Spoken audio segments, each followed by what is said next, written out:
Creemos que muchas de las leyendas de dragones podrían ser historias de lo que hoy llamamos dinosaurios. La gente dice que las antiguas leyendas de dragones obviamente no son ciertas, pero lo hacen por su preconcepción de que los dinosaurios se extinguieron hace mucho. Pero cuando se tiene un tema universal, en todo el mundo, en muchos continentes y en culturas diversas, a lo largo de toda la historia, entonces debe haber alguna verdad universal en el centro de todo esto. Los dinosaurios son utilizados para convencer a la gente del paso de millones de años. Incluso los niños saben todo sobre los dinosaurios. Con solo mencionar la palabra dinosaurio sabemos qué dirán luego. Probablemente digan evolución. Ambos conceptos han sido inexcusablemente vinculados. Las objeciones que encuentran es que la Biblia no puede ser cierta porque la gente la ha descalificado. Si se les pregunta, responden que por la evolución en millones de años. Si el tejido blanco significa lo que aparentemente significa, entonces los dinosaurios vivieron hasta hace poco. Que no hubo una era de los dinosaurios hace millones de años. Por lo que entonces no existe tiempo suficiente para la evolución. Mientras más se estudian los dinosaurios, más coinciden con la creación y la evidencia parece apuntar a que los humanos se toparon con dinosaurios y hace no mucho tiempo. Criaturas como esas se suponen que estuvieron separadas del hombre por 65 a 70 millones de años. Pero tenemos a gente respetable que escribió en sus libros de historia que los habían visto, que los presenciaron.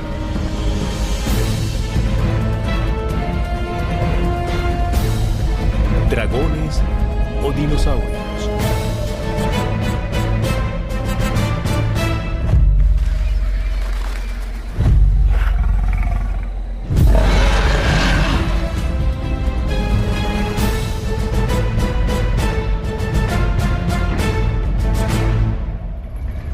¿Por qué escogiste ese? Es un buen cuento. Alguien se quejará. ¿Por qué? ¿Tienes algo en contra de Danny? No te hagas la tonta, ¿sabes lo que digo? Igual quiero leerlo. ¿Será tu culpa entonces? No tengo nada Bien. que ver. Acérquense, que todos vean bien. Vamos, vamos, eso es. ¿Están listos? Bien, bueno. Chicos, el cuento de hoy es Danny el dragón. Gracias a todos por venir. Sepan que las opiniones expresadas durante este relato son del autor y no necesariamente representan las de la Biblioteca Monroe y su personal. Gracias, Tony. ¿Quieres que firme una liberación de responsabilidad? Érase una vez un dragón llamado Danny. Vivía en una cueva submarina y cerca de una costa. Un día salió de su cueva y vio casas y gente. Curioso, se acercó para verlos más de cerca. Dragones. Tan solo la palabra conjura muchas imágenes y la gente se ve atraída. Y la gente quiere saber todo sobre los dragones. Las leyendas de dragones son un fenómeno extendido, con demasiadas versiones para contarlas. Existen en cada tribu y nación, cada grupo humano, cada país. Las tenemos en China, Australia, África, Norteamérica, Suramérica, por doquier. Los dragones son criaturas realmente interesantes. Creo que no hay ningún niño con un alma tan triste que no haya sido fascinado por la historia de dragones. Y lo que más me impacta es que no es una leyenda regional, no es una leyenda de los chinos y de nadie más, o una leyenda de los europeos y de nadie más. Es una leyenda de todos los pueblos. Sí, una leyenda es una leyenda, un cuento de hadas, pero de hecho, la mayoría de los antropólogos dirá que cuando se tiene una leyenda o una mitología, normalmente algo sucedió que inició ese mito. El tema es que hay señales comunes entre culturas distintas en las islas del Pacífico Sur, en su población indígena y en todas. Cuando hallamos leyendas similares, surgen dos posibilidades. O hubo un intercambio cultural, o esas leyendas se derivan del mismo antecedente histórico. Si hemos de creer que son mitológicos, eso realmente presenta un problema lógico para nosotros, porque hay una consistencia en lo que sucede en todas las leyendas de dragones, por supuesto, y pueden llegar a ser sensacionales. Muchas de las religiones paganas asignan cierto significado a estas criaturas. En la mitología china, el dragón sería responsable de las mareas o controlaría el movimiento de las aguas. Pero si se deja de lado el sensacionalismo, tenemos criaturas muy reales en el fondo. Y es algo consistente en todo el mundo. Siempre vemos un reptil gigante con escamas que en muchos casos puede volar, en otros no. Y en el caso de los que vuelan, tienen alas como de murciélago. Son carnívoros y muy voraces. Es consistente a donde quiera que vayamos. Y eso es algo significativo. Parecen grandes reptiles con largas colas y escamas, con grandes dientes y garras, a veces 3 garras, que es algo que tenían muchos dinosaurios. 3 garras como el terópodo. Creo que lo que mucha gente debió haber llamado dragones, o quizás se tradujo con el término dragón, realmente reflejaba una experiencia humana común entre casi todas las culturas de haber presenciado en algún momento en la historia un encuentro con estos temibles reptiles. En las leyendas de dragones, ellos siempre son representados como grandes reptiles con dientes temibles y columnas vertebrales muy protuberantes, similares a las de los dinosaurios. Es como mentir sobre Julio César o Alejandro Magno. Debemos confiar en los registros históricos porque no podemos probar científicamente que Julio César existió. Siempre es así con la historia. Creo que con los dragones, de los cuales hay muchos y muy detallados relatos, incluyendo, por ejemplo, el calendario chino, en el que tenemos 12 animales y uno de ellos es un dragón. Yo nací en el año del dragón, pero todos los animales son tratados como reales, así que pareciera que los chinos veían a esa criatura que llamaron dragón como una criatura real. De hecho, hay muchas leyendas de dragones en las que se les usa para procrear. Los chinos tienen historias de cría de dragones y cómo los usaban para transportarse. Es significativo que para mucha gente los aborígenes australianos tienen relatos de cómo sus ancestros tuvieron encuentros con criaturas que hoy en día, por cualquier medida, serían identificados como dinosaurios sobre la base de la reconstrucción de los fósiles. Aún a un nivel personal, recuerdo una reunión con una investigadora universitaria en el territorio del norte en Darwin, tras una presentación hace un par de años en la que ella decía que había estado trabajando con el pueblo aborigen Laracay y ellos tenían una palabra para una feroz criatura que vivía en los pantanos de la zona y solía aterrorizar a los habitantes primigenios de esa zona. La investigadora universitaria les dijo que la palabra obviamente significaba cocodrilo y los Laracay respondieron que no, que tenían una palabra distinta para cocodrilo y que se trataba de otra criatura que lucía muy similar a algunos de los dinosaurios en los libros infantiles. Hay una leyenda india del ave de trueno. Según la leyenda, se trata de enormes aves que vuelan alto y son capaces de traer con ellas al trueno. Al principio suenan sensacionales, pero si vemos la evidencia, parece cambiar muy poco. En la zona de Black Hills, en Dakota del Sur, la leyenda es que estas aves gigantes volaban sobre la montaña y anidaban en ella. Lo fascinante es que los científicos siempre han creído que esas criaturas gigantes necesitaban vientos para impulsarlos hacia las alturas. En el oeste del país, donde suceden grandes tormentas con truenos, se cree que estos gigantes pteranodones usaban las corrientes térmicas de las tormentas para ascender hasta lugares como las Black Hills. Así que desde la perspectiva de los indios que intentan buscar significado en la naturaleza, veían que las aves siempre venían asociadas con los truenos, pero lo que realmente sucedía era que los truenos traían al pteranodón y no al contrario. El siguiente pasaje es tomado del libro Tras el Diluvio, donde dice: dinosaurios en forma de reptiles voladores eran comunes en Gales hasta tiempos tan recientes como el comienzo del siglo actual. Los ancianos de Penllyn en Glamorgan solían hablar de serpientes aladas que vivían en los bosques que rodeaban al castillo de Penllyn, tal como nos cuenta Mary Trevelyan. Los bosques de Penllyn en Glamorgan tenían la reputación de ser frecuentados por serpientes aladas que eran el terror de los pobladores. Un antiguo habitante de Penllyn que falleció hace unos pocos años dijo que en su niñez las serpientes aladas eran descritas como muy hermosas.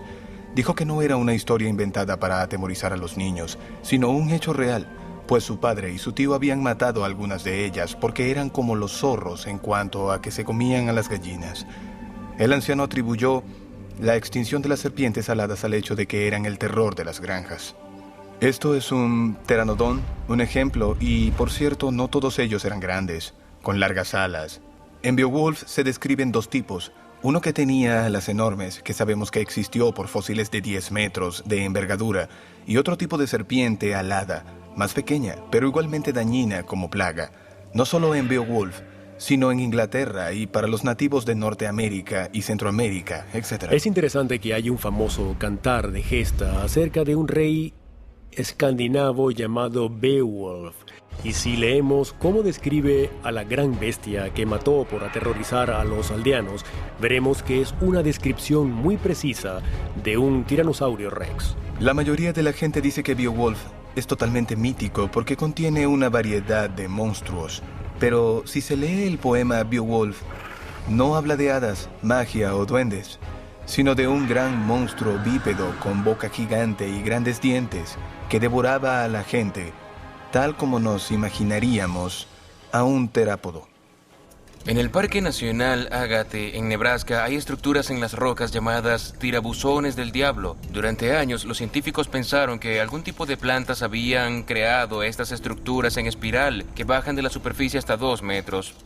Pero no fue sino hasta cuando comenzaron a excavarlas que hallaron pequeños fósiles de castores en el fondo, y los castores hacían madrigueras en forma de espiral. Estaban en la roca. La teoría evolucionista situaría a estos castores en una línea de extinción hace 30 millones de años. Pero el problema con eso es que los amerindios saben bien lo que eran esos tirabuzones, y si se lo hubiese preguntado a un indio lakota, habría respondido que eran madrigueras de castores. Los maoríes cuentan una leyenda sobre un águila gigante, y es fácil para nosotros decir que solo es un mito. Pero ha sido verificado y publicado como algo real.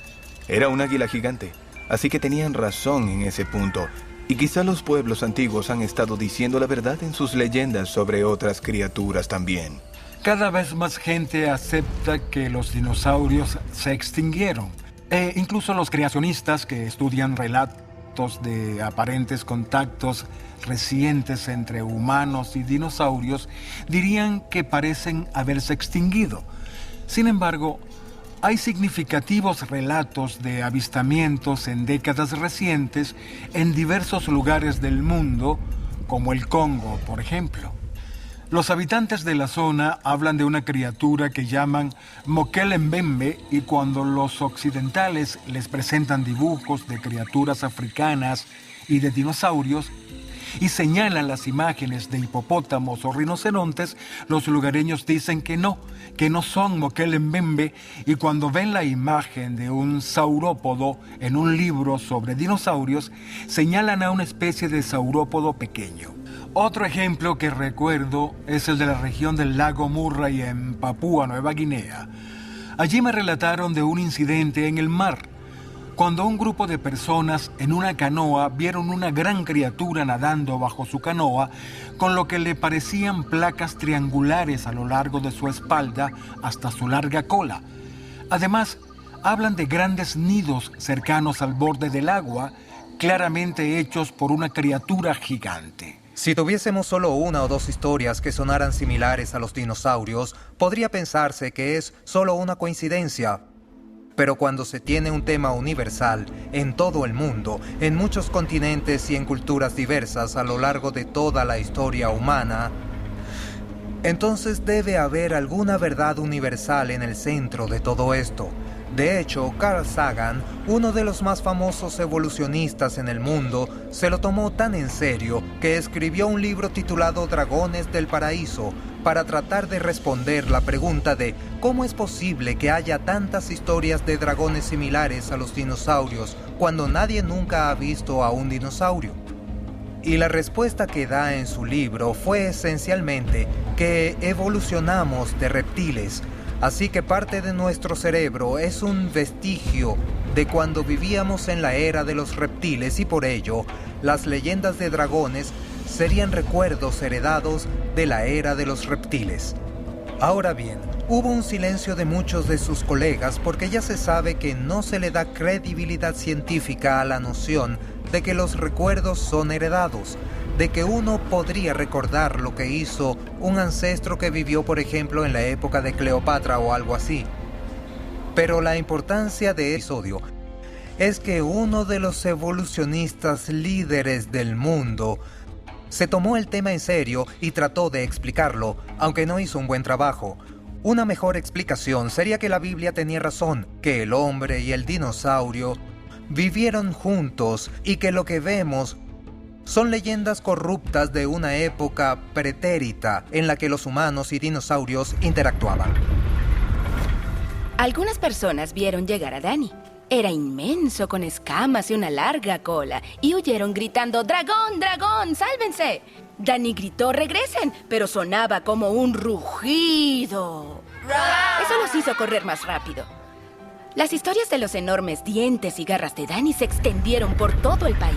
Si realmente son historias basadas en la memoria, eso implica que en algún punto algún humano vio un dinosaurio. En el Monumento Natural Bridges, en Utah, hay inscripciones y petroglifos realizados por los indígenas que incluso un evolucionista dirá que son ejemplos de libro de texto de un dinosaurio o saurópodo. Enviamos a un equipo al lugar para fotografiarlos y hacer impresiones de ellos, y realmente son muy parecidos a los saurópodos. Por supuesto, los evolucionistas dijeron que no, que debía ser algún animal mítico. ¿Por qué? Porque los dinosaurios no convivían con los humanos. ¿Cómo lo saben? Para mí, ese tipo de evidencia, cuando hablamos de las leyendas de dragones, muchas de las descripciones de los dragones coinciden perfectamente con lo que llamaríamos dinosaurios. Y muchos de los petroglifos de dragones o pinturas rupestres de ellos en el mundo lucen muy similares a los dinosaurios que existen en el registro fósil. La fecha exacta es 1186 después de Cristo. Y es un templo de piedra en el complejo de Angkor Wat, en una región selvática de Camboya, en el sudeste asiático. Hay una gran cantidad de tallados en piedra y animales que no son familiares hoy en día. Además de la mitología hinduista y budista, hay uno que luce muy similar a un estegosaurio, tal como se ha reconstruido de los fósiles por los científicos. Y la pregunta que surge es: ¿cómo hicieron quienes tallaron la piedra hace 800 años para representar un estegosaurio tan hermoso sin tener el conocimiento de las enciclopedias actuales? Y la conclusión clara es que conocían a esas criaturas porque estuvieron vivas en la misma época. A menos que el animal estuviera vivo, ¿cómo representaron la anatomía tan correctamente?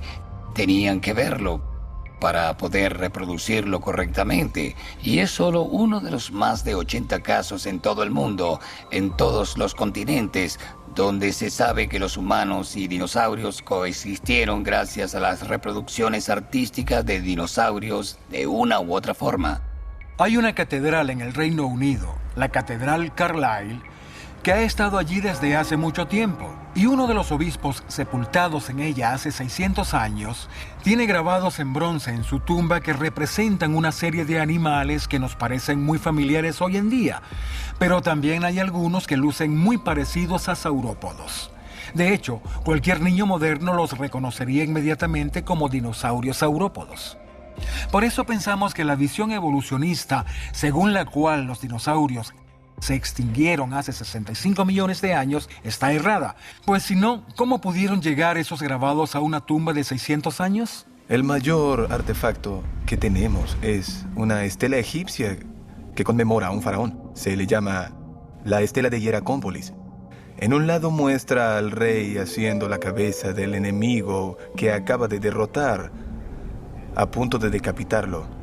En una pose de poder, en la parte trasera, tiene a algunos egipcios con sogas en sus cuellos alrededor de dos animales idénticos a un saurópodo.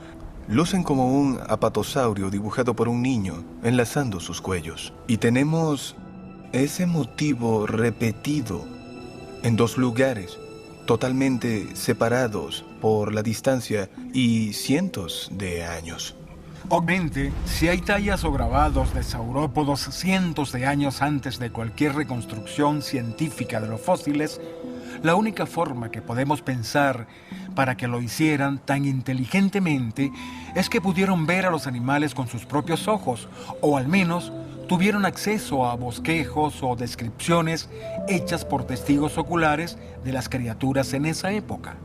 Muchas personas han estudiado el registro fósil y la evidencia de que humanos y dinosaurios vivieron en la misma época, tal como imágenes, dibujos, tallados, trabajos en metal y tejidos que representan dinosaurios. Los indios americanos son uno de los grupos que más hicieron en términos de pinturas y bosquejos. Adrienne Mayer, antes que nada, debemos darle un gran crédito a ella por hacer una gran labor de investigación en leyendas tras leyendas de descripciones de los mismos tipos de criaturas gigantes, terribles, lagartos de trueno, monstruos de agua, descritos en tribu tras tribu en toda América del Norte e incluso América del Sur y Central, donde tenemos una tradición sólida, completa con descripciones de hábitat, descripciones de atributos anatómicos. ¿De dónde vino todo esto?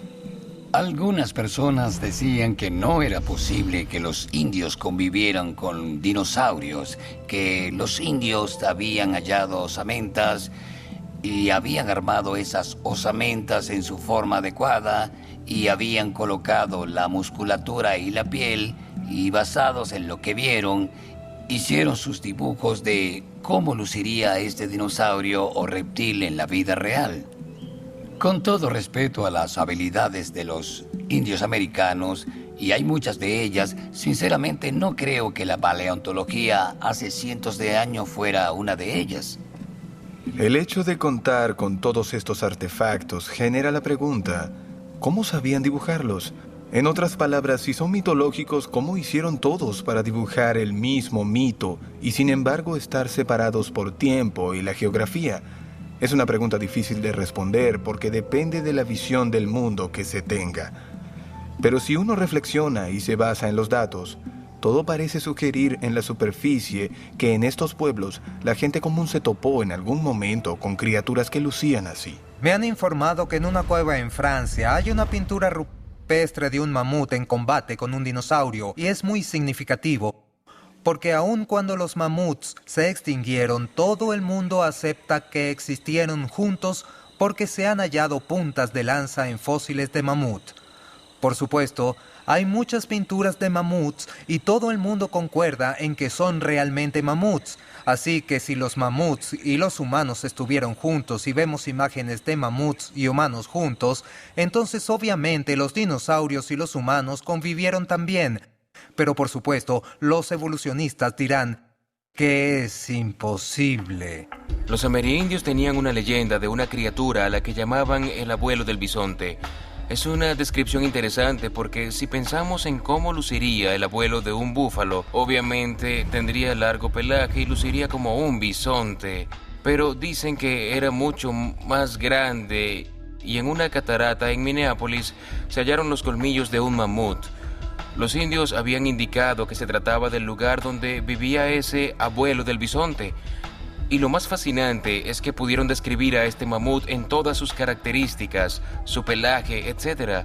Y la única forma para que eso sucediera era que hubiesen visto la criatura. Y una vez más, vemos que en el tiempo evolucionista las capas de roca representan millones de años, lo que entra en conflicto con evidencia como esta, que muestra que humanos, dinosaurios y mamuts y muchas otras criaturas que hoy conocemos convivían en la misma época. Antes que nada, debemos entender que no fue sino hasta 1822 cuando Gideon Mantell y su esposa hallaron el diente de Iguanodon, que fue el comienzo de nuestra comprensión de los dinosaurios y dio origen a la paleontología moderna.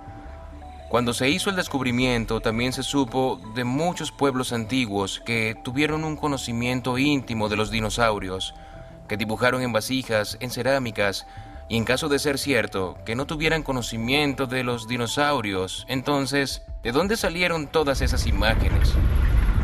La gente fue a la policía y exigió que hicieran algo. La policía reunió sus armas y a sus más valientes oficiales y salieron a ver qué hallaban. Danny estaba aterrorizado. Solo quería hallar un amigo. Estaba muy viejo y había buscado en todas partes, pero no había hallado a nadie como él. Parecía que era el último dragón en la Tierra. Es graciosa la forma en que los historiadores tratan a la historia antigua. Muchos de esos historiadores antiguos escriben cosas que hoy en día los tomamos como un hecho. Pero cuando comienzan a hablar de otras cosas que ellos daban por ciertas, los historiadores mismos las descartan. Por ejemplo, cuando Marco Polo escribe sobre los dinosaurios o Alejandro Magno escribía sobre dragones y lagartijas gigantes que aterrorizaban a su ejército. La historia relata a grandes reptiles descritos como bestias que fueron desacreditados y dados por falsos. La idea de que algunas de estas leyendas de dragones o todas las leyendas de dragones sean solo producto de religiones paganas primitivas inspiradas por el opio es absurda. Ese no es el caso. Incluso tenemos historiadores como Heródoto, como Flavio Josefo, como Marco Polo, que hablan de dragones. Heródoto de hecho escuchó un relato de reptiles voladores y lo verificó él mismo, con lo que demostró madera de un verdadero historiador. 400 años después, Flavio Josefo, un gran historiador judío, también habló de los mismos reptiles voladores. También tenemos a Marco Polo, quien después de su viaje a China describe un enorme dragón. Lo llama con ese término que se arrastra a lo largo de la arena, dejando marcas. En un punto tenemos que preguntarnos, ¿todos estos pueblos estarán inventando esto? Describieron criaturas que supuestamente estaban vivas en su época. Y según la teoría evolucionista, las criaturas como esas estarían separadas del hombre por 65 a 70 millones de años. Pero por otro lado tenemos a gente respetable escribiendo sus libros de historia. Esto es lo que he visto y lo que he presenciado, y suenan a dinosaurios. Creo que debemos oír el testimonio de estos confiables historiadores en su mayoría, pues creo que fueron muy sinceros en lo que describían en su narrativa histórica, y si hablaban de criaturas formidables, no creo por qué haya razón de cuestionarlos. Si el hombre y los dinosaurios nunca vivieron juntos, sino separados por millones de años, entonces debemos decir que todos esos testimonios fueron equivocados. No creo que podamos acusarlos de estar equivocados porque son gente inteligente como usted o como yo que construyeron ciudades antes del diluvio. Sabemos que tenían instrumentos musicales, herramientas de hierro y bronce. Ahora bien, pensar en que antes del diluvio ya contaban con herramientas metálicas implica que tenían que hallar los metales, hacer minería y fundirlos exactamente como hacemos hoy. Así que no deberíamos atrevernos a acusar a los antiguos pobladores de no ser inteligentes o no poseer tecnología. La Biblia usa el término dragones una y otra vez. Habla de dragones marinos y dragones voladores, y las descripciones parecen corresponder a grandes reptiles, incluyendo los dinosaurios. Tiene sentido. Si esas criaturas fueron tan dominantes en el planeta antes del diluvio y ciertamente después del diluvio, habrían sido parte muy importante de nuestra cultura. En 1945, un periódico en la ciudad de Geelong, Victoria, Australia, publicó un bosquejo de una criatura que los aborígenes llamaban Bunjip. El término aborigen común para monstruo se confunde a menudo con mito, pero en ese caso, el aborigen tenía grandes marcas de garras en su pecho, y la descripción que dio a través de un intérprete en la época fue la base de este bosquejo que el periódico Geelong Advertiser, que se asemeja en mucho a los dinosaurios con picos de pato. De hecho, se reportó el hallazgo de grandes huesos en esa época, frescos y diferentes de cualquier otra criatura conocida en la época. Y 13 años más tarde, en las antípodas, se descubrió un dinosaurio que fue llamado Edmontosaurio. Y cuando se ve una reconstrucción del Edmontosaurio al lado de un bosquejo del Bunjip, hecho por el artista del periódico de Geelong, basado en las descripciones de los aborígenes, son muy similares. Hay que interpretar la evidencia del presente en relación con el pasado, y lo que yo diría es que hay una fuerte evidencia circunstancial, porque toda la evidencia en relación con el pasado es como la de un forense que trabaja con evidencia circunstancial, y es muy fuerte, lo que confirma la historia de la Biblia de que los dinosaurios y la gente llegaron a convivir. Con tanta gente cazándolo, Danny tuvo que ocultarse. Mientras volvía al mar, pasó junto a un hombre y sus 2 hijas que caminaban por la playa. En lugar de correr, se detuvieron y lo vieron asombrado. Danny dijo, «Hola, ¿cómo están?», lo que sonó como un feroz rugido. Creemos que muchas de las leyendas de dragones serían historias de lo que hoy llamamos dinosaurios. La razón por que no hallamos la palabra dinosaurio en la Biblia es la misma por la que no hallamos términos como computadora o locomotora, pues todas esas palabras fueron inventadas mucho después de que la Biblia fuese traducida. La palabra dinosaurio fue inventada en 1841 por Sir Richard Owen, director del Museo Británico. Antes de eso, la palabra dragón era usada en la Biblia. La Biblia del rey Jacobo fue traducida al inglés en 1611. Dinosaurio es un término moderno. Hay una filosofía claramente identificable cuando se considera la versión de la Biblia del rey Jacobo que fue impresa por primera vez en 1611 y en las traducciones modernas en lengua inglesa como la Nueva Biblia Internacional. En 1611 usaron la palabra dragón 34 veces. Tan solo en el Antiguo Testamento usaron la palabra dragón en plural 16 veces, pero si vemos la versión internacional actual, el plural de dragones no se usa ni una sola vez. Lo que queda claro es que cada vez que se usa el término dragón para referirse a una criatura viva que camina sobre la tierra, la Biblia moderna decidió que no era la palabra correcta, y la mayoría de las veces la reemplazaron con chacal, un canino pequeño de mucho pelaje.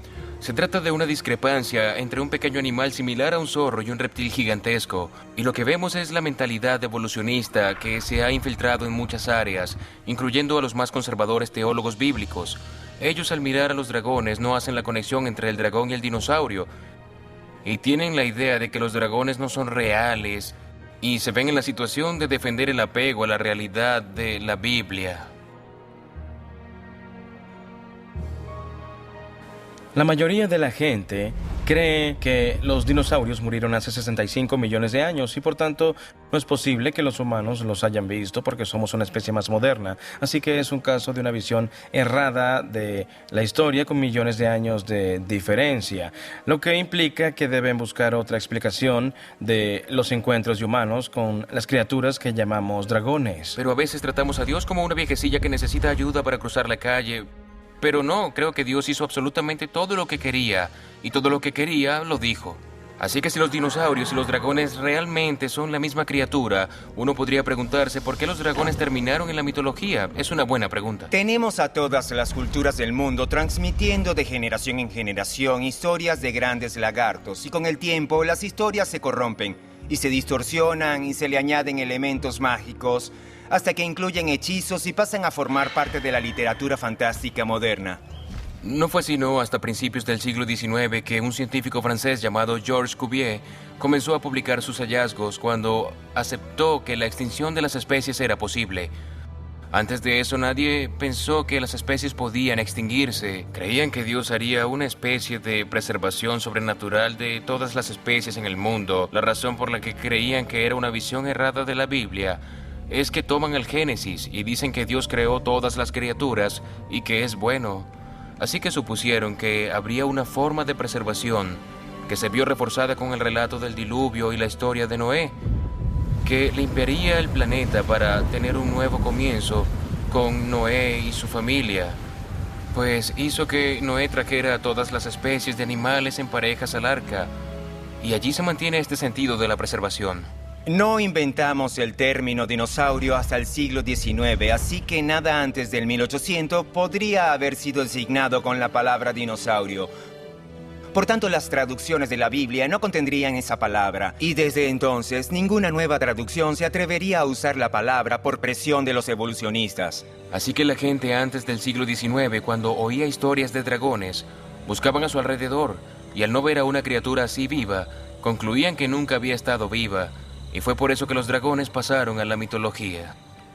Hay muchas criaturas que durante mucho tiempo se creyeron extintas. Algunas de ellas mamíferos, peces, algunas plantas también. El celacanto es el ejemplo clásico de la primera mitad del siglo XX. El pino wollemi también fue descubierto en la segunda mitad del siglo. Así que hay muchas criaturas que se pensaron extintas, pero aún viven esencialmente sin cambios desde hace supuestamente millones de años. Hay un fósil viviente en Australia que es muy conocido. Se le conoce como Pino Wollemi y fue hallado en una región aislada de un parque nacional cerca de Sydney, en Nueva Gales del Sur. Rápidamente fue conocido como el árbol dinosaurio, pues decían que había vivido en la misma época los dinosaurios y según la fecha de los fósiles de Pino Wollemi, debían haberse extinguido hacía millones de años. Cuando hallaron el Pino Wollemi hace poco, el director del Jardín Botánico de Sydney aparentemente dijo que era como hallar un dinosaurio vivo. Creo que dijo un pequeño dinosaurio, pero el punto es que tendría exactamente el mismo significado. El celacanto es un pez cuyos fósiles han sido hallados y han llevado a los evolucionistas a decir que se extinguió hace 70 millones de años y que surgió hace 400 millones de años. Pero la realidad es que en 1938 en Madagascar los pescadores comenzaron a atrapar celacantos, lo que creó un problema para los evolucionistas. Si el celacanto se extinguió hace 75 millones de años, ¿qué hace un espécimen vivo en 1938? Y hallaron muchos ejemplares, algunos incluso están en acuarios. Aquí tenemos algo interesante. Hace muchos años, cuando estudiaba el posgrado de la Universidad de Minnesota, tomé un curso de botánica y nuestro profesor nos llevó a las afueras del edificio a ver un árbol de ginkgo. Todos estuvimos un buen rato observando el árbol con una gran reverencia, pues se nos dijo que ese árbol se encuentra en el registro fósil y que data de la época de los dinosaurios y mucho antes. Y allí lo teníamos vivo ante nosotros, justo frente al edificio de botánica. ¿No es algo sorprendente? Todos quedamos impresionados, pero ahora cuando lo recuerdo pienso, ¿por qué no nos mostró nuestro profesor los más abundantes árboles de robles y olmos? Porque también están en el registro fósil. Tenemos piñas y nueces que datan de 40 a 50 millones de años atrás. Pero yo no acepto esas fechas. Yo creo que la Tierra tiene 6.000 años.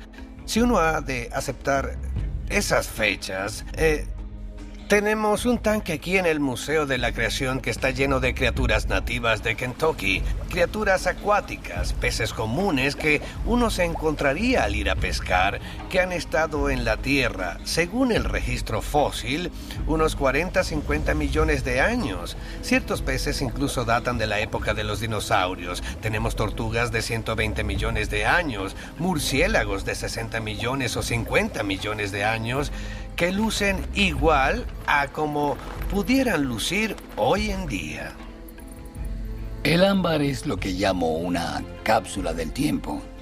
Algunas piedras tienen hasta 50 millones de años y muchas de ellas tienen lo que conocemos como inclusiones. Las inclusiones pueden ser insectos, agua, incluso oxígeno de burbujas en el aire.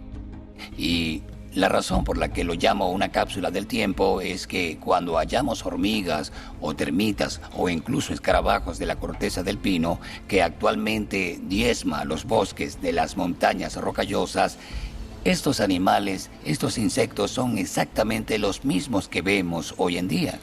Se suponía que el camarón jurásico se había extinguido durante la era jurásica y sin embargo está vivo. Y es tan delicioso hoy como en su supuesto pasado evolutivo. Estos fósiles vivientes son testimonio claro de la juventud de la Tierra.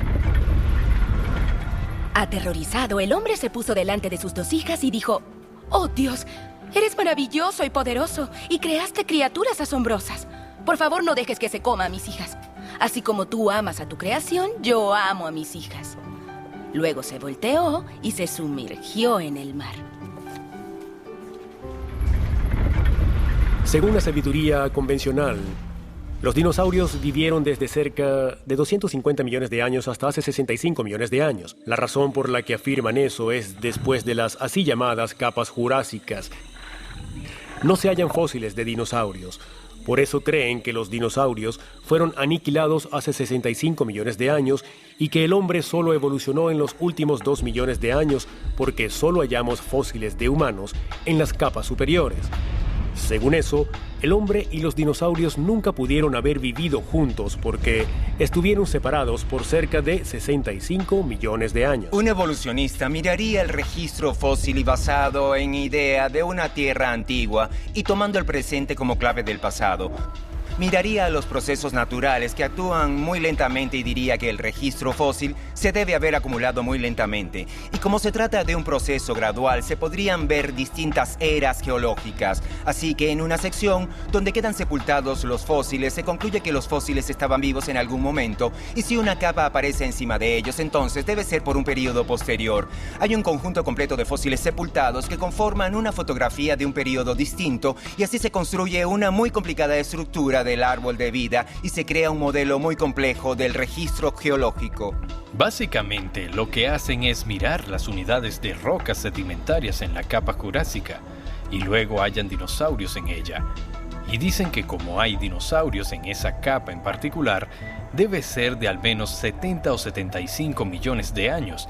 Es una tautología fechar los fósiles por las capas de roca y luego fechar las capas de roca por los fósiles que hayan allí.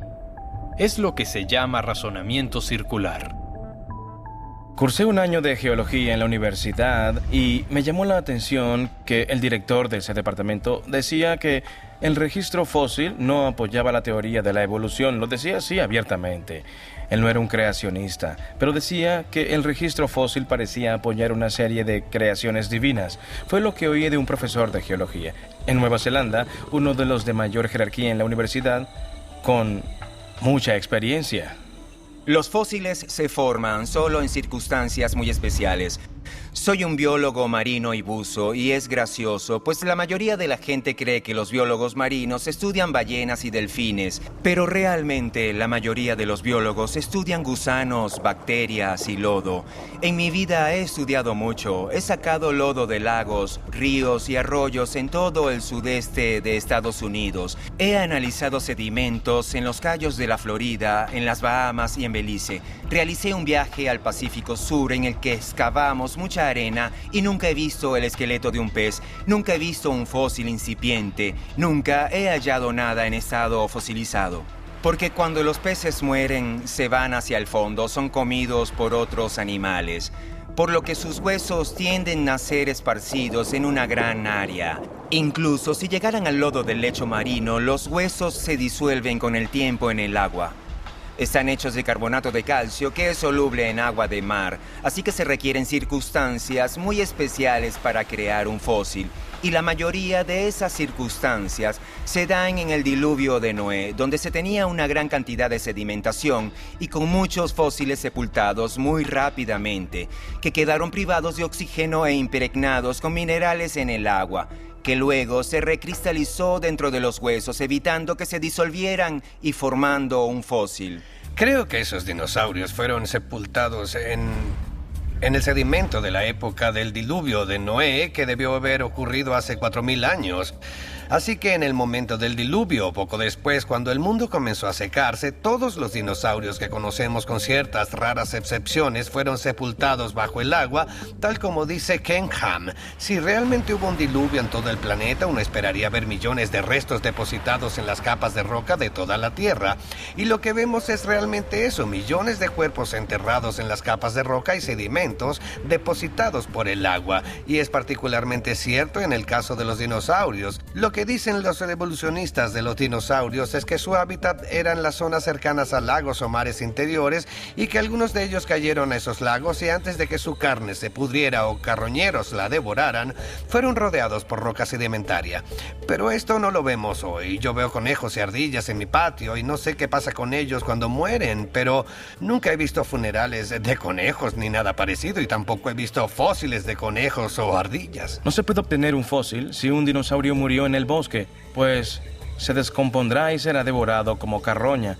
Podemos verlo hoy en día en las granjas, no vemos ovejas o vacas que se fosilizan. Hay que sepultarlas rápidamente y cuando se tiene algo así como un diluvio universal, quedarán sepultadas muchas criaturas y es por ello que hallamos muchos fósiles con tumbas masivas de dinosaurios. Los hallazgos de Iguanodon, por ejemplo, tienen sentido cuando ocurre una gran catástrofe, una gran inundación, y por supuesto cuando se tiene una inundación de esas proporciones. No se necesitan millones de años para explicar las capas de rocas. Detrás de mí verán lo que llamamos un fósil de polistratos, llamados así porque contiene múltiples estratos. Es un fósil que se extiende a lo largo de varias capas de estratos. ¿Y qué tiene de significativo? Antes que nada, la teoría convencional nos dice que son necesarios miles de años para que 1 centímetro de sedimento se deposite, lo que implicaría que el fósil esperaría cientos de miles de años para que todo el sedimento se colocara a su alrededor y lo sostuviera derecho. No se descompuso. Es imposible. Eso no sucedería. Tendría que haber sucedido muy rápidamente. Existen fósiles de peces con buena preservación. La boca del pez y sus branquias están cerradas. Eso indica que fue sepultado en lodo. Solo de esa forma en la que el pez trataba de liberarse, podía estar en esa posición. Hay dinosaurios tridimensionales que fueron preservados en posición de acecho, pero totalmente cubiertos de lodo. Y la única forma de que eso pasara es que el lodo se acumulara tan rápidamente que el animal fuese sofocado. Si el animal hubiese muerto antes, habría caído de lado, o al menos su cuerpo estaría extendido, pero no agazapado con lodo cubriendo todo su cuerpo. El Monte Santa Elena ciertamente es un ejemplo porque vimos cosas que sucedieron allí que sorprenden a los geólogos. La erupción del Monte Santa Elena del 9 de mayo de 1980 y de las 2 líneas subsiguientes descubrieron hasta 200 metros de capas de roca. Se depositó material nuevo alrededor de la montaña y en un nivel en particular hallamos un horizonte de 6 metros que se descubrió el 12 de junio de 1980. Sabemos el día preciso porque hubo testigos que lo observaron y tenemos los relatos fehacientes de cómo en esa capa de 6 metros de espesor tenemos una multiplicidad de pequeñas capas que se alternan de bandas gruesas y finas. Un geólogo, viendo una distribución como esa y bajo la teoría de los millones de años, lo que nosotros llamamos gafas mentales, diría que cada una de esas bandas tardó miles de años en acumularse, alternando secuencias anuales. Así que la secuencia total, como la observamos, tardaría cientos de años, cuando en realidad solo tardó un día. Las capas de roca no son una secuencia de fecha de muerte. Tomando en cuenta la interpretación de su edad, el celacanto debía haber desaparecido, pero sabemos que sigue vivo. Así que la gente se pregunta ¿por qué no hay dinosaurios y humanos fosilizados juntos? Pues yo pregunto ¿por qué no hay celacantos y ballenas fosilizados juntos? A pesar de que sabemos que viven juntos en el mar. Y es porque nunca fueron enterrados juntos. ¿Cómo se explica eso con procesos lentos y graduales, con pocas inundaciones a lo largo de millones de años? Cuando un solo diluvio universal puede explicar rocas marinas con fósiles marinos en zonas altas de los continentes que fueron catastróficamente depositados y barridos a lo largo de los continentes. La evidencia muestra a gritos que sucedió una gran catástrofe y grita que existió el diluvio de Noé y por tanto grita que hubo una tierra joven. El fechado radiométrico es visto como la clave de la teoría evolutiva de la Tierra. Se dice que estas técnicas de fechado radiométrico demuestran que la Tierra es antigua, así que ¿cómo podemos creer que la Tierra es joven? De hecho, lo que hago es llamar la atención sobre los flujos de lava. Cuando uno viaja a Hawái, un simple flujo de lava, un flujo de basalto, sale de la Tierra y luego es analizado en un laboratorio. La edad media no es 0, sino varios miles de años. Eso nos da una idea de que puede tomarse la diferencia entre el subproducto y el producto principal y calcular una edad como si hubiese un reloj que anulara cualquier resultado, asumiendo que no hay subproductos en el proceso. Participé en un proyecto llamado RATE, por las siglas en inglés de radioisótopos y la edad de la Tierra. Las siglas tenían como objetivo describir lo que era el proyecto para el común del público. Se llevó a cabo entre 1997 y 2005. Fueron 8 años en los que obtuvimos emocionantes evidencias que confirman la conclusión de que las tasas de decaimiento nuclear de los isótopos radioactivos han sido tremendamente aceleradas en algunas épocas en el pasado. En todo caso, las tasas de decaimiento han sido aceleradas hasta un punto tan alto que esencialmente se tendrían cientos de millones de años de decaimiento nuclear medido a las tasas actuales, sucediendo en unos pocos miles de años. Eso es uno de los mejores ejemplos, pero hay varios similares. Hallamos diminutos cristales en el granito de Nuevo México en un hoyo perforado. Cuando el uranio decae, el subproducto es helio, y el helio es químicamente estable. No reacciona con otros elementos. Es lo que llamamos un elemento inerte o un gas inerte, y como tiene solo átomos pequeños, puede escapar muy fácilmente de esos cristales. Pero hallamos que la fecha del uranio en esos cristales en el escenario de los millones de años, usando el fechado con radioisótopos, era de 1500 millones. Pero gran parte del helio que hubiese sido producido por esa cantidad de decaimiento aún estaba en los cristales. Así que hicimos predicciones. Luego enviamos a los cristales a un laboratorio bien reconocido, especialista en medir la tasa de filtración. Y el resultado fue una fecha de solo 6000 años, en otras palabras, mientras que el reloj del uranio había marchado a una tasa de 1500 millones de años. A una tasa de 1500 millones de años, el helio se había escapado a una tasa muy diferente, y conocemos muy bien la ley que gobierna el escape de estos átomos de helio y podemos reproducirlo en un laboratorio, así que es un método de fechado mucho más creíble. Hay flujos de basalto que surgieron alrededor del Gran Cañón, cayendo en su cauce, llegando hasta la base, lo que significa que el flujo de lava es más joven que el cañón. El flujo de lava da fechas de millones de años más antiguas que el cañón mismo. Eso nos lleva a preguntarnos si las técnicas realmente son válidas. Tenemos otras líneas de evidencia, unas 3 o 4 líneas de evidencia que apuntan en la misma dirección, en desacreditar la línea de que las tasas de decaimiento nuclear son constantes e iguales a las actuales. Sabemos que se aceleraron en el pasado y eso implica que los relojes no son confiables. Hemos hecho fechado con carbono 14 en carbón y diamantes que son increíblemente antiguos. Se supone que tienen más de 1000 años y sin embargo hallamos carbono 14 en ellos. Pero el carbono 14 debía haber desaparecido de ellos si tuviesen esa edad. Uno de los descubrimientos que sacudió el mundo evolucionista fue hecho por la doctora Mary Schweitzer y el doctor Jack Horner al analizar el interior, la médula ósea de un fémur de Tiranosaurio Rex excavado en 2003. Su informe fue publicado en la edición de marzo-abril de 2005 de la revista Science, muy prestigiosa y revisada por pares. En ella reportan, y a mi izquierda están las fotografías, algunas. Hay muchas más en la revista que muestran tejidos blando, elástico y suave en la médula de ese fémur, además de vasos sanguíneos que aún contenían glóbulos rojos que podían ser identificados. Todo esto sería imposible si este dinosaurio hubiese muerto hace 65 a 68 millones de años. Claramente la ciencia ha demostrado que este dinosaurio murió muy recientemente y yo diría que fue como resultado del diluvio de Noé hace unos 4000 años. Mary Schweitzer y Jack Horner son paleontólogos que han estudiado fósiles con especial interés en los dinosaurios. De hecho, creo que podría llamarse al Dr. Horner Señor Dinosaurio, pues ha estado asociado con el estudio de los dinosaurios más que cualquier otro científico que yo ordené. Mary Schweitzer, en una de esas pruebas, dijo que no podía creerlo hasta que la hizo 17 veces.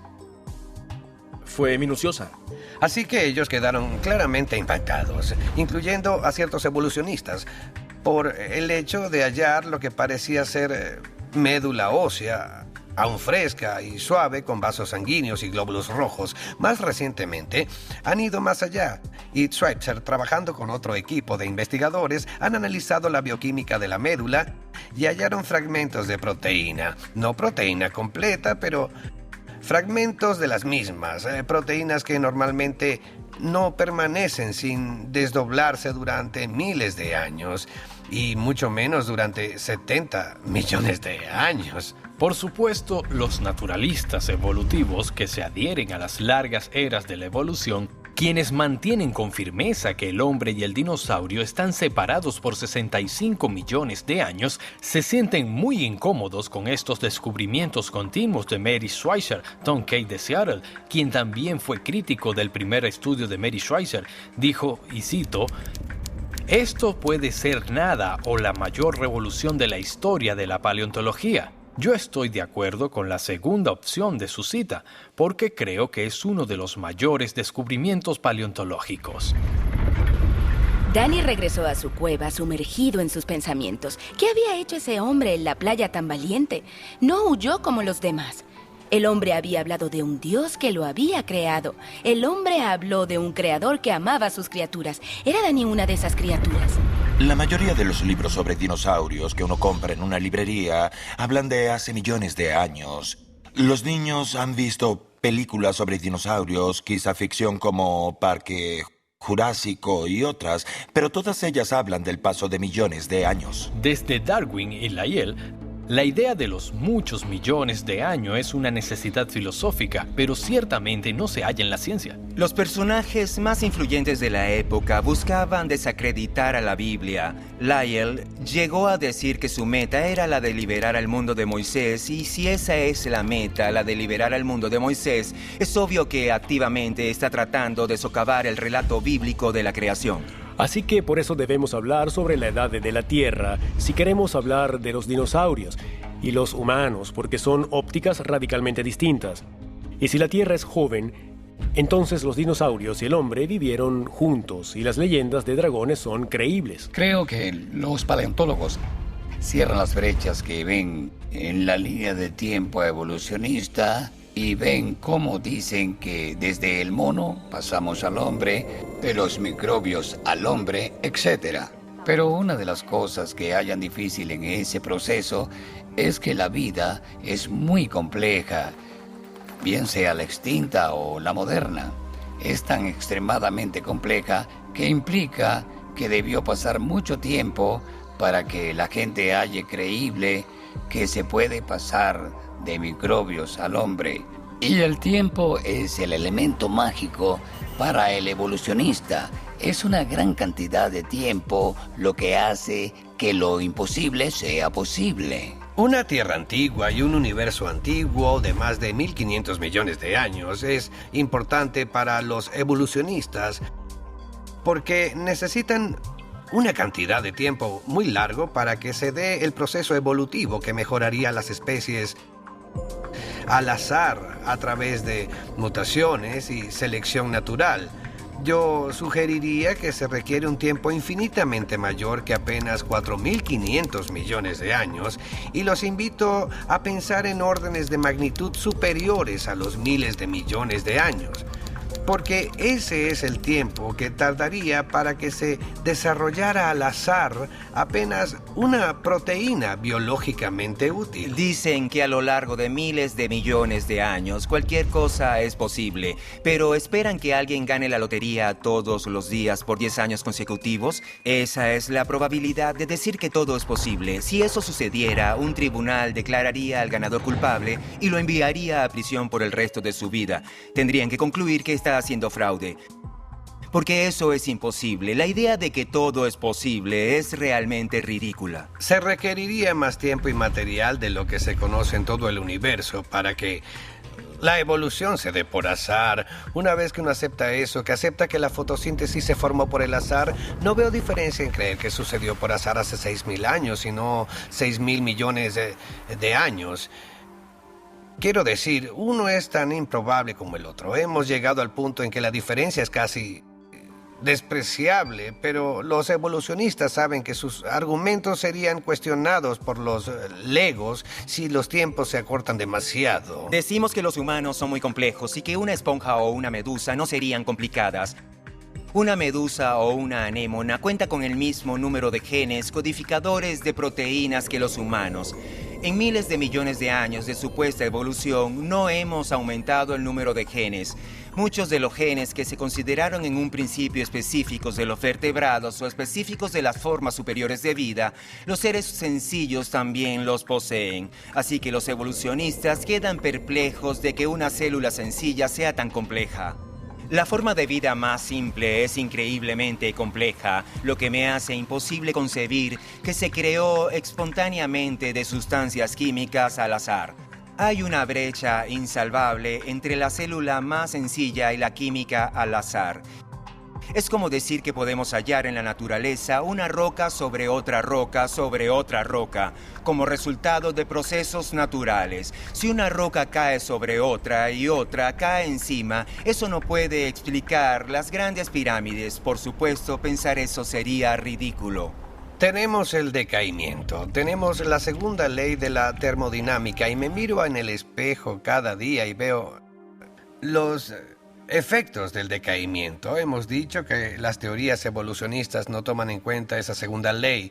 Creemos que es así porque la segunda ley básicamente nos dice que al menos en un sistema cerrado todo decae. Las cosas se destruyen, que no se arman espontáneamente a largo plazo. Claro, los evolucionistas tratan de justificarlo argumentando que la Tierra es un sistema abierto, que la energía sigue llegando a la Tierra desde el Sol y que esta energía empuja a la evolución hacia arriba y hace que la entropía disminuya en lugar de aumentar. No se trata realmente de un buen argumento. Sabemos que se requiere energía para ensamblar cosas complejas, como para la fabricación de automóviles, y sin energía la planta se detiene, pero la energía por sí misma es necesaria, pero no suficiente. Para seguir con el ejemplo de los automóviles, se requiere información, se requieren secuencias apropiadas, que los repuestos lleguen en un momento dado, instalar piezas en otras con una gran complejidad. La energía por sí sola no es suficiente para explicarlo. El talón de Aquiles en la teoría de la evolución es la falta de especies de transición. Debería haber un gran número de especies transicionales entre los grandes grupos de animales, pero no existen. De hecho, tenemos la llamada explosión cámbrica, cuando surgieron las principales filas de la vida sin especies de transición.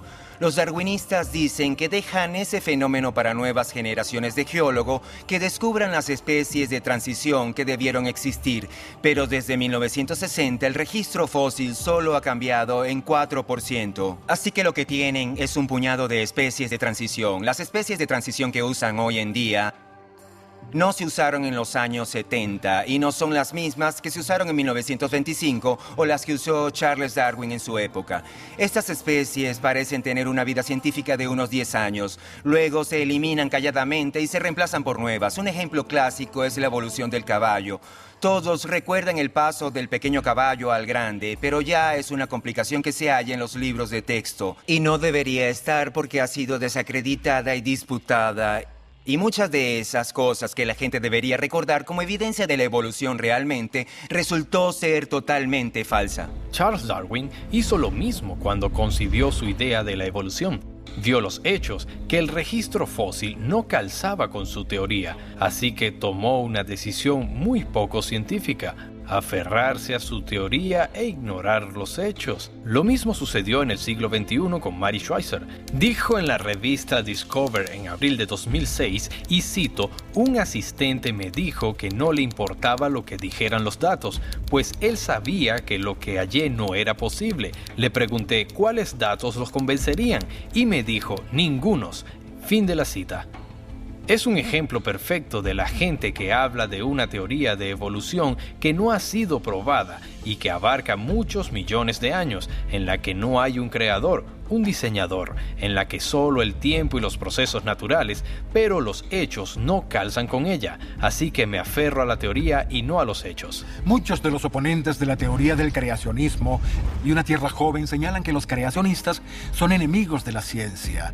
que no piensan racionalmente y que de hecho son un obstáculo para la buena ciencia.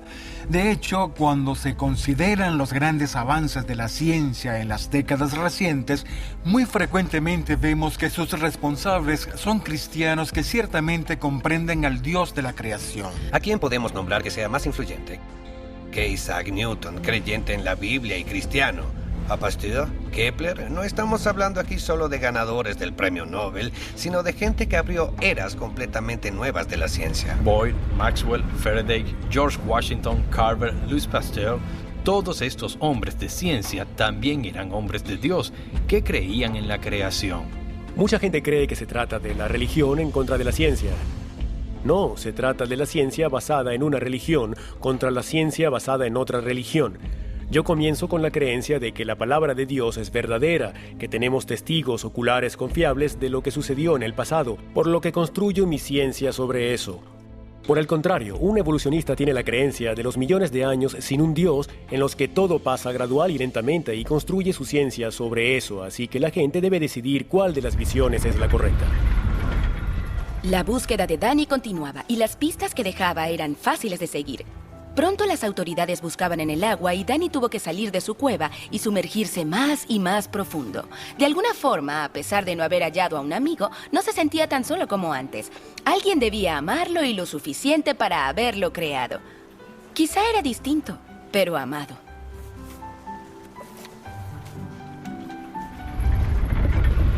Creo que el dinosaurio es descrito en detalle más que muchos otros animales en la Biblia. Así lo creo. Por ejemplo, cuando vamos al libro de Job, capítulo 40, tenemos un recuento de Dios hablando con Job tras el diluvio y le dice a Job que vea a un animal que llama Behemoth. No se trata solo de una palabra inglesa, es la traducción de una palabra hebrea. La palabra hebrea está en plural porque Behema es el término usado para bestias, así que Behemoth sería la bestia de las bestias. Y Dios le dijo a Job, helo aquí. Así que esperaba que Job entendiera de lo que hablaba, que había sido hecho a la vez que él. Eso implica que la bestia fue creada al mismo tiempo que la humanidad, que eran contemporáneos. Todo lo relativo al animal es grande. Sus piernas son grandes, sus huesos son fuertes como bronce e hierro. Es una criatura enorme, el animal terrestre más grande que Dios había creado. Y sabemos que el animal terrestre más grande que hoy conocemos a partir del registro fósil es el de un dinosaurio llamado saurópodo. Una especie de seismosaurio que tenía la cola como un cedro, que evoca los cedros del Líbano. Y al decir que la cola era como un cedro, hablaríamos de una cola enorme. Muchos comentaristas bíblicos, por ejemplo, como la Nueva Versión Internacional de la Biblia, dicen que se trataba de un hipopótamo o un elefante. Pero la cola de un hipopótamo es muy pequeña y la de un elefante es como una soga pequeña. Es muy difícil saber por qué tantos comentaristas, incluso comentaristas conservadores, están dispuestos a tomar las descripciones del libro de Job sobre esta criatura y tratan de aplicarlas al hipopótamo o algún otro tipo de elefante cuando las descripciones no coinciden. Supongo que sus motivos para hacerlo fue no ser considerados tontos o científicamente simplistas, pero es muy claro que la descripción del animal en el libro de Job no corresponde a un hipopótamo. Cuando vemos la descripción de esa criatura, realmente parece coincidir con un brachiosaurio o un apatosaurio, un dinosaurio tipo saurópodo. Al leer la descripción del Behemoth y ver un fósil, digamos, en el Museo de Historia Natural de Pittsburgh Carnegie, vemos que los miembros son como grandes barras de hierro. Es así como luce exactamente. Eso no significa que los huesos sean hechos de hierro, significa que son como grandes columnas y las grandes costillas con el inmenso abdomen y la larga cola. Y queda claro que no estamos describiendo a un animal pequeño, sino más bien a un dinosaurio. Y el Leviatán, descrito en Job 41, no era un dinosaurio porque la palabra dinosaurio solo se refiere a animales terrestres, así que podríamos decir que una criatura similar a un dinosaurio que vivía en el agua es descrita por la Biblia como un dragón. La criatura tenía el tamaño de un autobús y pesaba 8 toneladas, tal como se describe a un Leviatán. Se describe que dejó un rastro en el lodo a través de piezas aisladas de cerámica. Sería el tipo de rastro que dejaría un cocodrilo en el lodo, pero no hablamos de un cocodrilo como el que conocemos hoy en día. Si vemos esta imagen de un cráneo moderno de cocodrilo y este cráneo de Sarcosuchus, vemos la vasta diferencia en el tamaño del cráneo y ciertamente coincide con la descripción del libro de Job, donde menciona que esta criatura doblaba arpones y arrows y se reía de los anzuelos y aparejos de pesca. El libro de Job también describe lo que serían filas de escudos entrelazados sin ningún espacio entre ellos. Y es interesante que la descripción del Sarcosuchus incluye escudos grandes y escamas que se solapan unas a otras de unos 30 centímetros cada una, como los escudos del Leviatán. Y se dice que respiraba fuego. Cuando la gente considera eso, dice que ahora sabemos que la Biblia no es confiable porque solo se trata de una criatura mítica que respira fuego. Y yo digo que, ¿quién dice que los animales no pueden respirar fuego? Existe un pequeño escarabajo llamado escarabajo bombardero que mezcla sustancias químicas como el peróxido de hidrógeno para disparar gases casi a punto de ebullición y matar a sus presas. Si vemos a la anguila eléctrica con su capacidad para electrocutar, o a la cobra escupidora, que usa una bocanada de aire de sus pulmones para crear un efecto de aerosol para su veneno, que luego dispara hacia los ojos de sus atacantes o enemigos, comenzamos a considerar que es posible que los relatos sean reales y que hay evidencia que los apoyen. Es interesante que la trompa del Sarcosuchus tenía una especie de cavidad en la punta y nadie sabe exactamente para qué servía. Podría haber sido para mezclar sustancias químicas o algún tipo de cámara de almacenamiento de químicos para generar el fuego y el humo que el libro de Job atribuye al Leviatán. Tenemos el testimonio fehaciente de dragones en el mundo después del diluvio, que corresponde con el Arca de Noé. Cuando hablamos de dinosaurios y de dinosaurios en el Arca de Noé, de inmediato algunas personas que no lo creen comienzan a decir que los dinosaurios eran demasiado grandes, que nunca hubiese podido caber en el arca. Pero pensemos por un segundo en esto. Antes que nada, ¿cuál es el tamaño promedio de un dinosaurio? El tamaño promedio de un dinosaurio es el de una oveja o una cabra. No son los grandes tiranosaurios rex o los apatosaurios de cuello largo, pero si miramos a estos dos gigantes o cualquier otro de ese tamaño, lo importante es que Dios quería tener 2 ejemplares de cada especie en el arca para que cuando pasara el diluvio se reprodujeran y preservaran su especie. Por eso Dios escogería a los más jóvenes y la ciencia hoy en día estima que los dinosaurios podían reproducirse a la edad de 8 a 10 años, así que serían pequeños. El arca era grande, tenía 150 metros de eslora y había mucho espacio para cualquier tipo de dinosaurio, además de todos los animales que Dios quiso.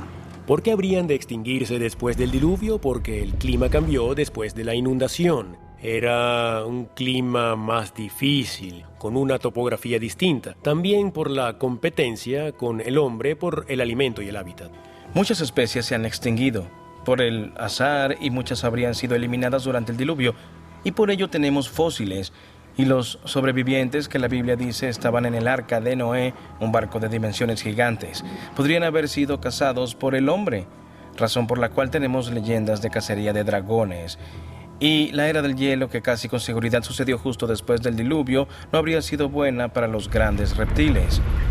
Danny halló un profundo valle en el fondo del mar y se sumergió hasta él.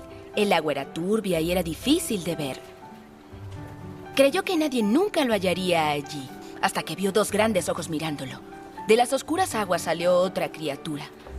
Para cualquiera habría lucido enorme y aterradora, pero para Danny era hermosa. Y dijo, «Soy Danny, ¿quién eres?», lo que otra vez sonaba como un rugido. Pero en lugar de huir nadando, la criatura se sumergió también. «Soy Lacey, creí que estaba sola». Danny sonrió, «Ya no más, nunca más». Y en las frías profundidades en el fondo del océano, los 2 dragones nadaron juntos y vivieron felices para siempre. Fin. ¡Sí! Si se demostrara que los dinosaurios tienen 4.000 años, estoy seguro que los evolucionistas no se convencerían. Nada acabaría con la noción de evolución a excepción del regreso de Jesucristo. El hombre simplemente no puede tolerar a un creador porque, sin importar el encuentro que el hombre tuvo con Jesús, su Salvador, el hombre no puede soportar un creador porque eso significa responsabilidad y tendríamos que explicar cómo llegamos a existir espontáneamente sin un creador, sin un diseñador, sin un constructor. La naturaleza por sí sola, la materia, la energía y el espacio deberían ser suficientes. Esa es la filosofía de la ciencia hoy en día. Los científicos no son más objetivos que las demás personas. Hay un consenso mundial sobre que si el relato del diluvio es cierto, significa que Dios juzgó el pecado y que tenemos responsabilidad ante él. Y eso no suena bien para muchas personas. No me sorprende que en todos los casos hayamos evidencia de que el hombre compartió con los dinosaurios, porque si tomamos el relato de la creación literalmente, vemos que el sexto día habría sido el día en que Dios creó a todos los animales y al hombre, por lo que fueron contemporáneos.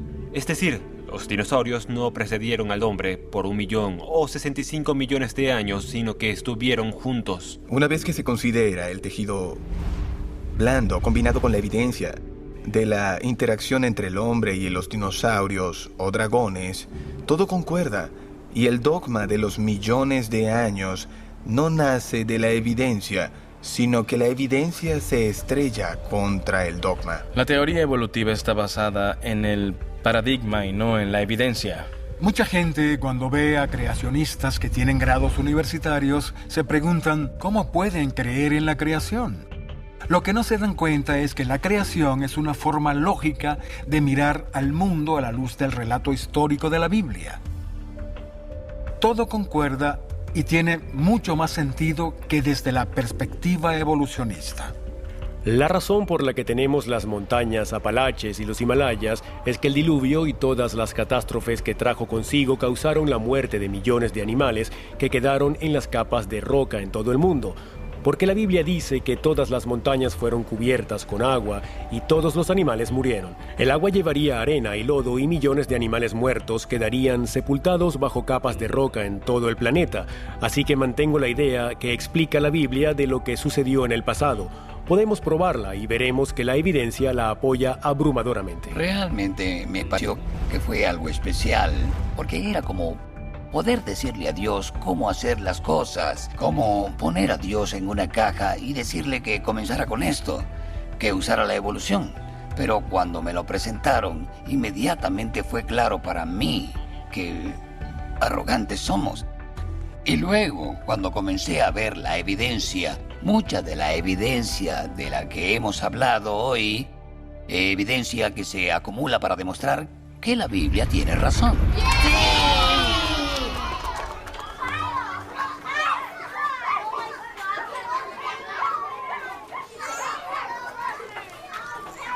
Creí que era una biblioteca pública. ¿Lo es? ¿Puedo ayudarlo en algo? Ese cuento se sintió un poco religioso. ¿Quién decide qué leer? Lo siento, fui yo quien lo escogió. Me pareció bonito. No todos creen que Dios existe. Me gustó, papi. ¿Podemos llevarlo a casa? Claro, cariño. Pero llevemos otros libros también.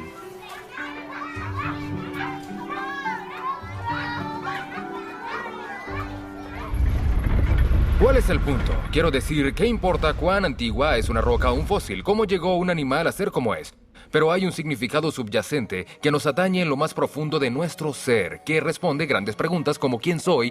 ¿De dónde vengo? ¿Cuál es el significado de la vida? ¿Qué pasará después que muero? Son grandes preguntas que tienen respuesta en la información de la creación. Hoy en día creo que la mayor objeción que se hace para no aceptar a Jesús es que se ha enseñado en las escuelas la evolución y el paso de millones de años. Y dicen, ¿cómo se puede confiar en la Biblia cuando habla de Jesús si no se puede confiar en ella cuando habla de la creación? Yo fui ateo porque creí que todo se había creado a sí mismo y porque creí que millones de años de evolución, por lo que era obvio que la historia de la Biblia, de la que dependía el Evangelio, chocaba con una evolución de millones de años, por lo que la Biblia nos enseñaba no tenía sentido. Cuando alguien me dio un libro que explicaba cómo ver los mismos hechos racionalmente de forma tal que fuese satisfactorio, pero correspondiese con la Biblia, y vi que tenía más sentido que las edades del evolucionismo, fue entonces cuando me volví cristiano.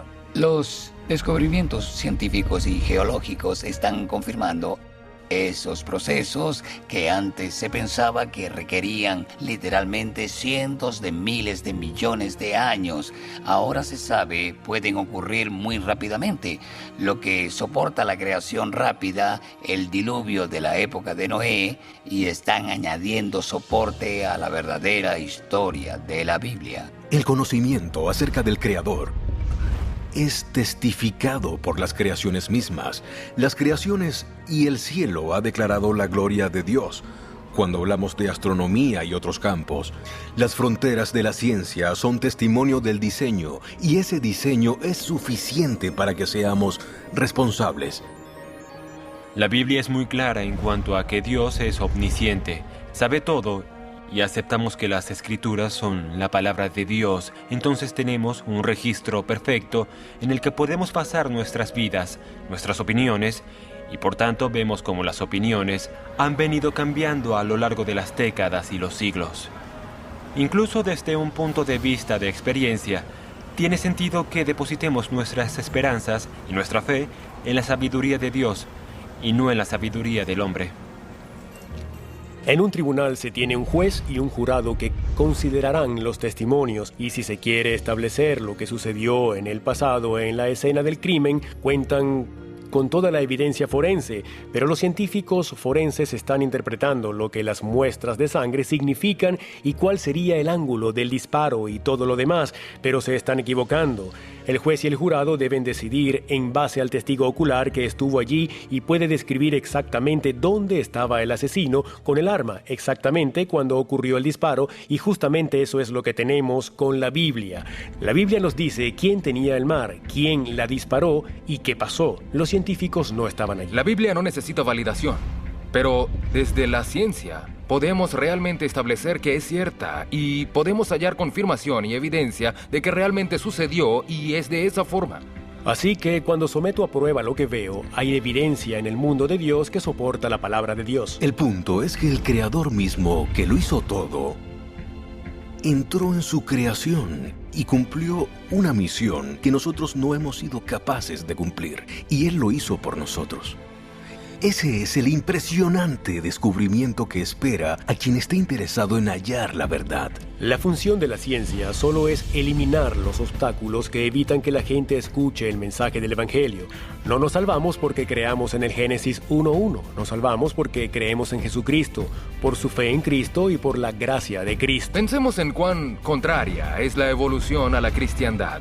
La evolución es la idea de la supervivencia del más apto o realmente la extinción de los más aptos. La gran mayoría de las especies se extinguen, pero el enfoque de la cristiandad en su centro no es la supervivencia del más apto, sino que el más apto de todos, Jesucristo, fue el que murió por los no aptos, para que ellos pudieran sobrevivir, o sea, usted y yo. Jesús fue parte de la raza humana, aun cuando fue parte de la creación, y vino como hombre, vivió una vida perfecta, murió en la cruz por nuestros pecados y para que pudiésemos ser redimidos. Y la persona que lo reconoce y es capaz de sentirse humilde ante Dios, se arrepiente de sus pecados y recibe con fe a Jesucristo en lo que la Biblia llama renacer.